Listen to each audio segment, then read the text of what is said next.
Citizen arrested at suspicionless checkpoint for not obeying petty commands. Now, let's just take a look at the clip. I just want to watch the video. When officers saw Eads turning around, they went after him. When he turned his blue lights on, I immediately pulled over to the side of the road, put my window down, just like this. In this instance, the guy didn't want to let the window down, didn't want to talk to the officer, didn't want to give him that information. So when you don't get that information, you can be charged with obstruction. Police say the best thing to do is to roll down your window all the way, put both of your hands on the steering wheel. Now, I'm sure that's a nice guy, that reporter we saw on the scene, and, I'm sure he's, has a script and, mobile teleprompter or whatever else he has to work with. But, he's training you how to be a nice little slave, roll down your window, put your hands on the wheel, and do exactly what Mr. Officer tells you. And I'm sure he's a nice guy. I'm not bashing the guy. He's just doing what he's told to do, I'm sure.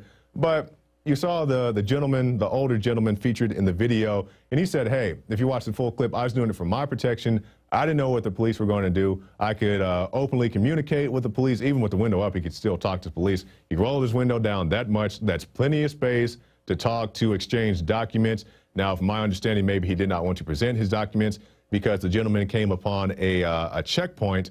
He says, hey, I don't want to go through a checkpoint. And if you don't go through a checkpoint, doesn't mean you don't have anything. It doesn't mean you have something to hide. It means that I don't want to sit here for 15 minutes while they have a dog sniff my car. So he does a U-turn. The police pull him over. Hey, why'd you do a U-turn? Because I don't want to sit in your freaking checkpoint.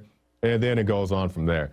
So that's what's happening. We see checkpoints all over. We see DUI checkpoints. They draw your blood, all kinds of different checkpoints. Pastor Anderson, who's been on our show many times, has come in contact with various checkpoints.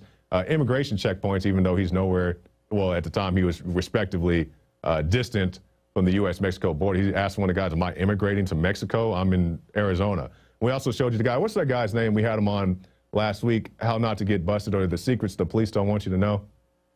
Eddie Craig. Go to Infowars.com, PrisonPlanet.tv. Go to YouTube and watch that video from Eddie Craig, The Secrets the Police Don't Want You to Know. It's very educational. It's a little long, so definitely go check that out. Eddie Craig, he gives you all kinds of information for just these type of situations when you encounter the police and they want you to get out the car and you haven't done anything wrong, when they want you to present documentation, when they're telling you to roll down your window. Why do they need you to roll down your window? You're a law-abiding citizen. Okay, so let's go up here. Next article. TSA detains man for failing to flush toilet. Just when you think they can't sink any lower, pun intended, they arrest, or excuse me, not arrest, they detain a guy for not flushing the toilet. Now, to be fair, I will give the TSA credit on this one. This is somewhat of a he said, she said situation, so let's go ahead and look at the article. Salvatore Bevenino filed a $500,000 lawsuit against the airline, that is the Virgin Airline Company, last week, not because he was never brought the soft drink he requested. He is asking Virgin to pay him back for the embarrassment, humiliation, mortification, mental anguish, emotional distress, and the damage to his professional reputation he has encountered as a result of what happened next. Now, this is where it gets a little he said, she said-ish. The gentleman in question requested beverages several times from different flight attendants, I understand, and the flight attendants are saying, hey, this guy was belligerent, he was yelling, he was cussing, he was saying he didn't do anything wrong, and that's what he said, she said. I can't validate that one way or the other. But anyway, the guy goes to the bathroom while he's on the plane, comes out, and this is what one of the flight attendants had to say. According to a police report obtained by Philly.com, a flight attendant had this to say about Bevenino's behavior.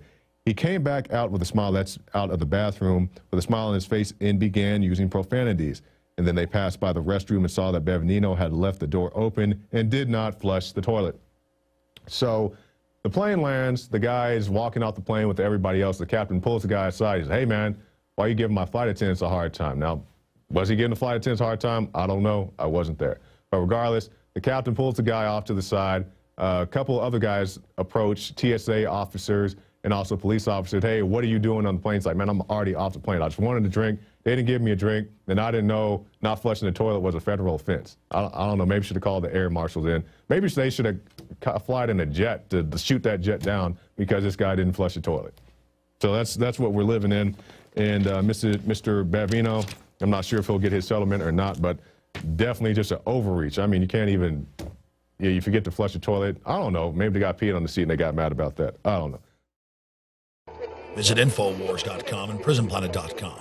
When you're on the sites, you can also tune in 24 hours a day to my daily radio broadcast. There's also a free iPhone app to listen to the syndicated radio show when and where you want.